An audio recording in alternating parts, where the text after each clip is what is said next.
Restez comme ça, essayez de... Enfin, on s'en fout. Les CRS, ce qu'ils veulent, c'est une violence, mais bien sûr, la violence, elle est organisée. Si vous leur répondez, ils attendent que ça. Le jour où il y aura des morts dans les rues, ils pourront justifier plus de violence. Putain, mais... Enfin, regardez-les, vous vous plaignez de cette cette instrumentalisation du pouvoir qui est faite, mais regardez, ils vous amènent là où vous voulez que vous ayez. Non, vous ayez, pardon, non, je m'en bats les couilles. Voilà, bon courage à tous, et continuez comme ça, c'est super. Désolé si je me fais taper dessus.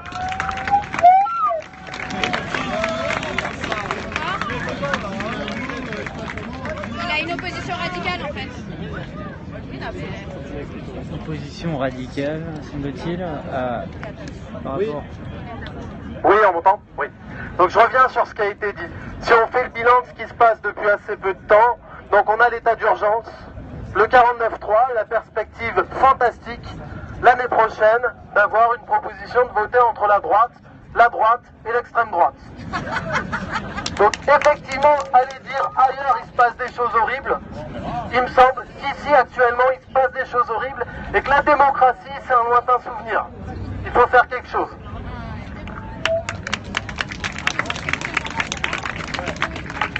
Guillaume ?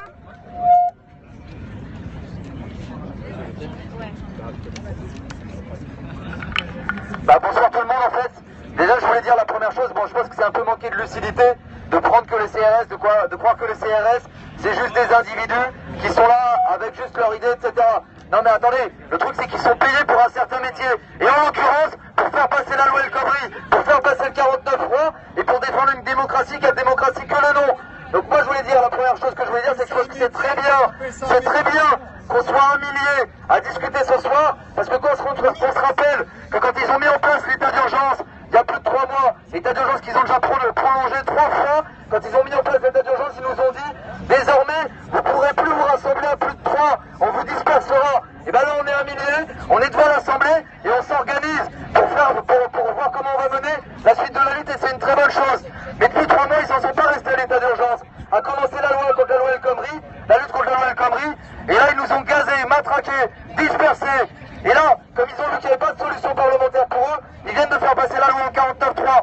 Moi ce que je pense c'est que le fossé est en train de se creuser, parce que eux ils creusent le fossé. Et donc à nous aussi de creuser le fossé. Quand on est là, qu'on s'écoute, qu'on discute, qu'on s'organise, on est en train de creuser le fossé. Et il va falloir qu'on le creuse encore beaucoup plus profondément. S'organiser, c'est non seulement prendre la rue, c'est non seulement être devant l'Assemblée nationale, mais c'est aussi considérer que les lieux où on travaille, les lieux où on étudie, moi je suis étudiant, que les lieux où l'on vit, c'est des lieux où on doit pouvoir désormais décider. Et aujourd'hui c'est pas encore ça.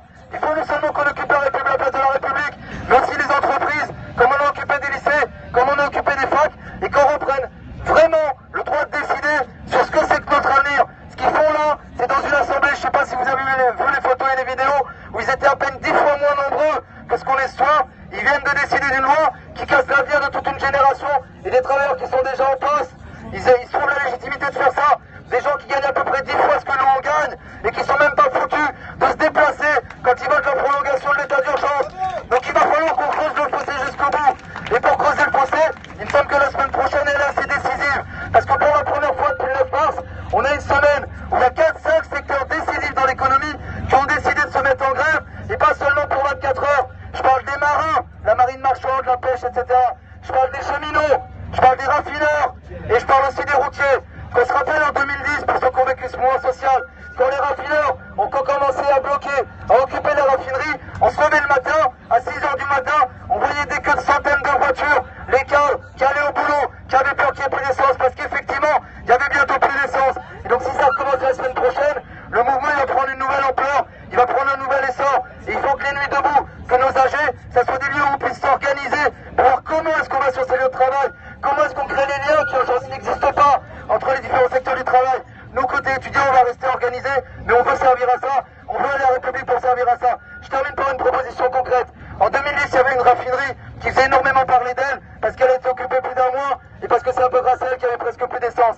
Cette raffinerie, elle est à côté de Paris, elle s'appelle Grand Puy, elle va être en grève mardi. Moi, ma proposition, il faut ensuite que ça soit discuté en commission grève générale, mais ma proposition, c'est que mardi matin, on aille tous prendre le petit déjeuner à Grand Puy, pour montrer que la nuit debout, elle est solidaire de cette grève qui se lance, et pour faire en sorte que cette grève, ça soit que le début d'un nouvel essor dans le mouvement, et d'un bras de fer qui fasse retirer cette loi, et aussi son monde, comme on avait fait retirer le CPE, mais en allant plus loin ce coup-ci.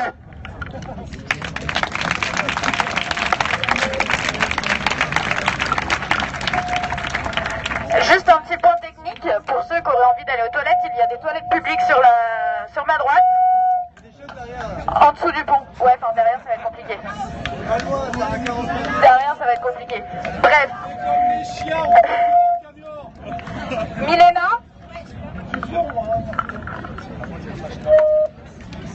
Merci. Je vais faire une interview courte, juste parce que j'ai entendu des gens qui disaient bon bah on est un peu désespérés, est-ce qu'on va être moins? Mais je pense qu'on va être beaucoup plus nombreux. Moi je suis étudiante à l'université Paris 8, ça fait 2 mois, ça fait 2 mois qu'on lutte comme des malades, qu'on s'organise énormément, qu'on bloque, qu'on est en grève.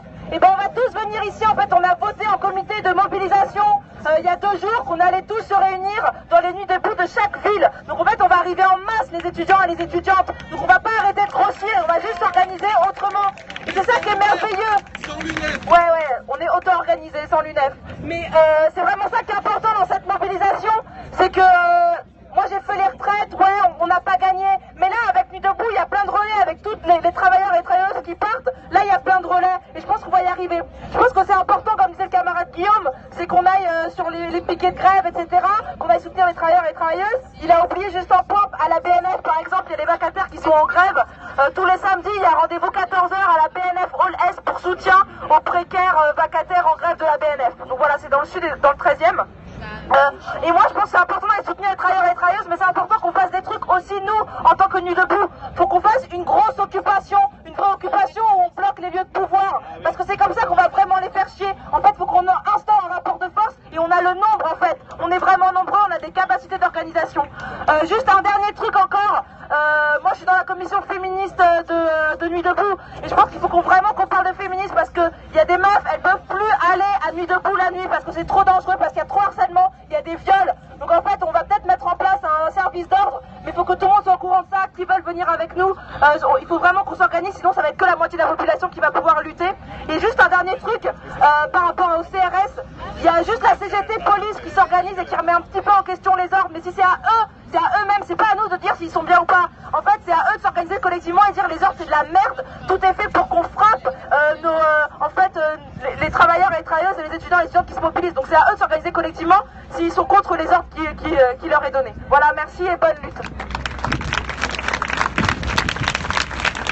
Merci à vous de suivre ce live, merci à vous. Pour ceux qui veulent parler, les tours de parole, c'est Mathieu avec l'écharpe rouge juste à côté. Voilà. Et là, c'est Marco. Donc comme sur la place de la République, les prises de parole qui se font désormais avec inscription sur une liste, et tour à tour, vous attendez par ordre chronologique d'inscription. Pardon. Passage. La seule différence... Bon, je vais revenir sur un certain nombre de points. Alors, le 18 mai, là, il y avait quelque chose d'intéressant qui était de faire un appel à la résistance du 18 mai. Juste revenir sur un point, le point symbolique qui est en jeu, c'est le droit de manifester. Donc les médias nous attendent sur la question du droit de manifester. À tous les coups, si ça se passe mal, ils vont dire la Nuit debout ne respecte pas le droit de manifester des policiers. Faut faire super gaffe. Moi, j'ai le droit de propriété, je m'en fous un peu. Il y a beaucoup de gens à Nuit debout qui sont contre la propriété privée des moyens de production. En tout cas, le droit de propriété, c'est un peu ce qui fout la merde aujourd'hui dans notre monde. Donc, je serais d'avis qu'on occupe toutes les places sur celle de la République le 18 mai. Moi, je les ignore, les policiers qui seront sur la République, c'est les syndicats les plus à droite. J'ai même pas envie de les voir. Par contre, c'est une occasion d'aller occuper plein de places, peut-être à des groupes de 30, à se mettre au contact des gens qui connaissent pas bien Nuit debout, à réfléchir entre nous, faire des petites AG sur comment on communique avec ces gens-là, et les communiquer dans des places, éventuellement dans les quartiers, et après éventuellement partir en manif sauvage de partout, ils sauront pas où on est. Je pense que c'est une bonne occasion. Bon, après il y a l'idée du mémorial, mettre un mémorial sur toutes les victimes policières, ça je pense c'est une très bonne idée, mais il suffit qu'on mette le mémorial, qu'on fasse une petite cérémonie et qu'on se casse. Après la grève générale, la semaine prochaine, pour moi c'est la semaine grève générale. Toutes les commissions qui sont un peu de long terme, ce serait pas mal de les mettre un peu en veille et vraiment de se polariser sur la question de la grève générale.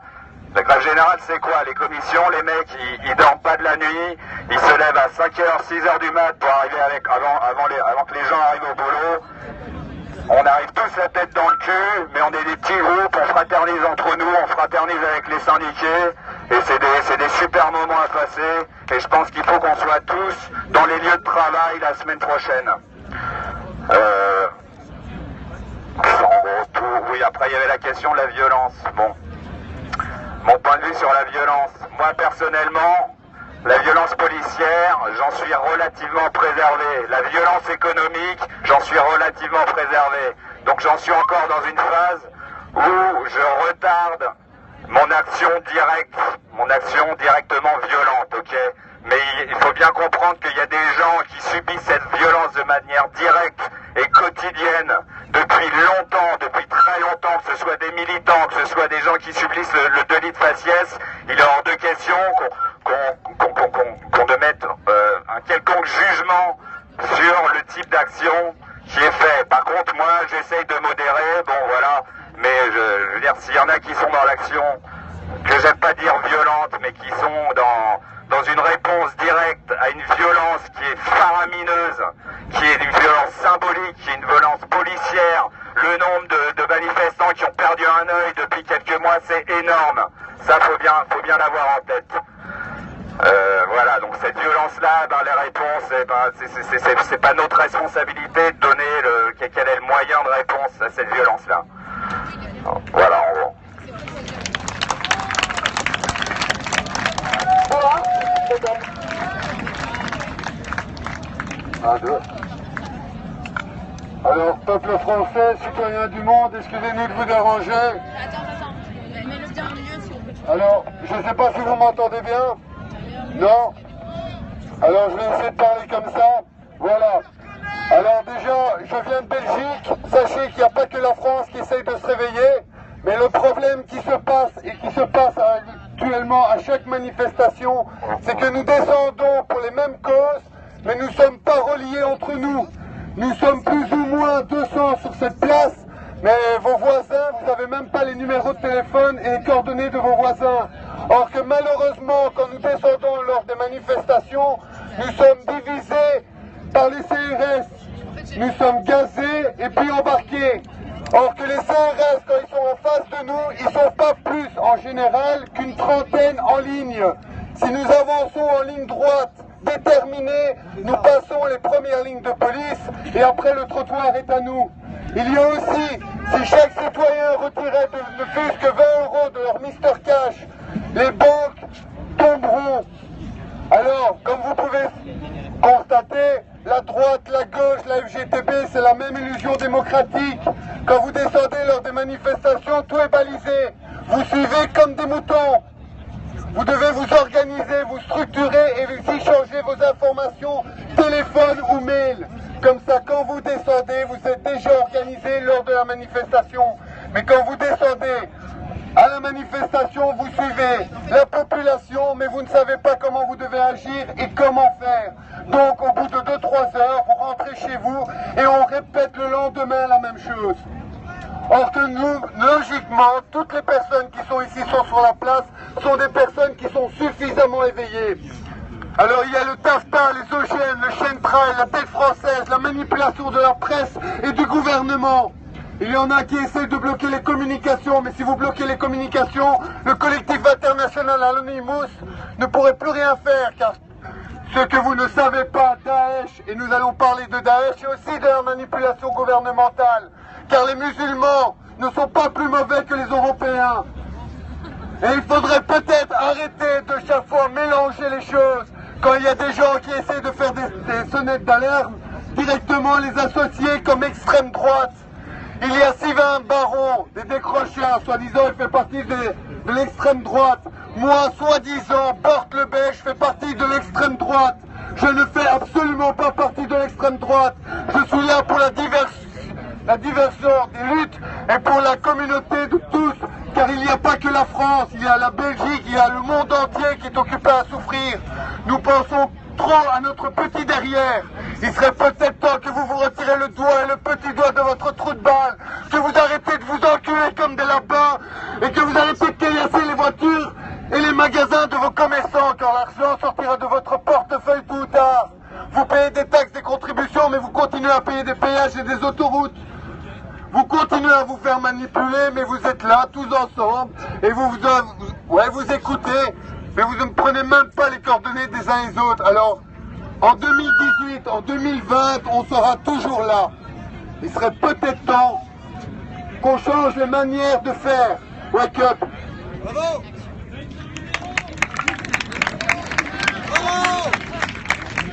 Voilà, j'ai décidé de pas montrer son visage parce qu'en fait il avait un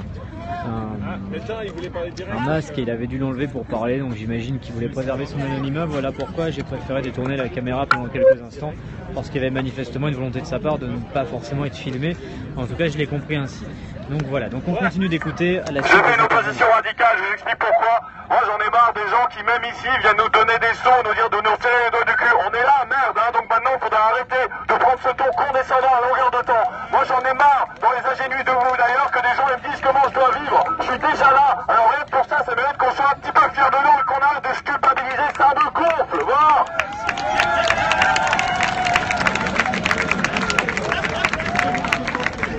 Voilà, et puis comparé aux Européens musulmans, ça n'a pas de sens, et les chaînes trail, c'est pas des trucs pour le manipuler, c'est juste des traits d'avion à plus de 10 mm, donc j'en ai marre d'entendre ces conneries aussi, voilà. Ah, puis je voulais quand même ajouter que j'en ai marre qu'on parle des CRS, hein. J'en ai rien à drôler des CRS, par contre les types qui sont derrière cette assemblée et qui sont composés, cette assemblée est composée à 80% de cadres, c'est tous des oligarques, des bourgeois, etc. C'est contre eux qu'on est, et c'est eux qu'il faut faire chier principalement. Et si les CRS s'opposent à nous, bah ouais, c'est des obstacles, mais j'ai pas envie de passer la moitié des AG à parler des putains de CRS, ça me gonfle.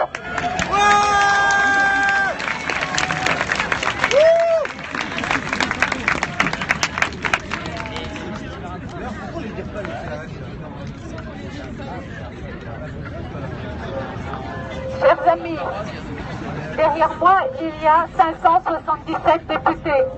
Et un peu plus loin, 348 sénateurs. Pourquoi faire et pour quel résultat? On se le demande. Ils sont censés nous défendre, voter des lois qui nous représentent. J'ai appris qu'il y a 70% de notre production législative qui vient de Bruxelles. Nos parlementaires ne sont plus que d'une chambre d'enregistrement des lois votées à la commission de Bruxelles. La loi arrive, elle est tamponnée, promulguée, même pas débattue, puisqu'elle a été votée à Bruxelles. Il leur reste 30% du boulot. Et dans ces 30%, il y avait la loi El Khomri. Qu'est-ce qu'ils ont fait? Sur 577 députés, on n'a pas réussi à en avoir un 10e pour voter la motion de censure. Alors si nous, on est les sans-dents, eux, ce sont les sans-couilles. C'est la révolte des sans-dents contre les sans-respect face à la débandade des sans-couilles.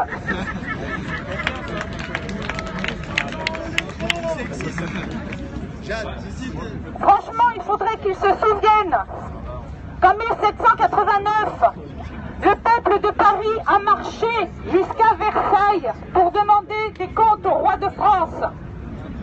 L'Assemblée nationale est beaucoup moins loin. Et le palais de l'Élysée n'est pas loin non plus. Et pourquoi on appelle ça un palais?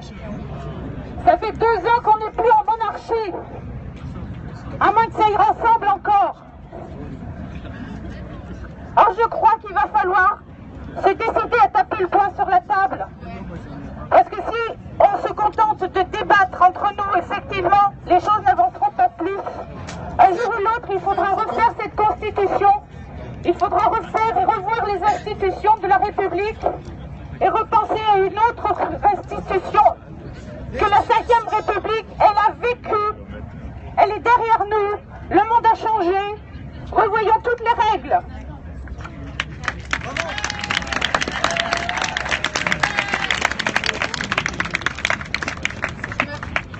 Je me permets juste de faire passer Jade de Nuit debout Guadeloupe qui a un avion à prendre ce soir.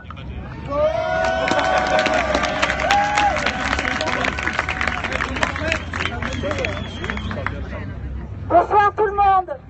Donc je suis Jade Gallet, on me trouve beaucoup sur les réseaux sociaux en tant que lanceur d'alerte pour l'outre-mer.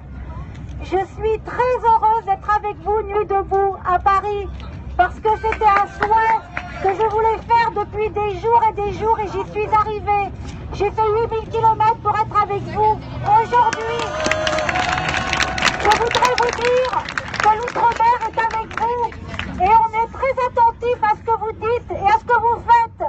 Parce que quand vous aurez décidé de bouger, vous ici à Paris, nous en outre-mer, on n'aura plus à manger, on n'aura plus à boire, on n'aura plus d'avion, on n'aura plus rien, j'ai des frissons quand je vous parle. Sachez que quand vous allez bloquer Paris, eh ben nous on n'aura plus rien, mais nous voulons que vous bloquez Paris. Nous vous demandons de bloquer Paris.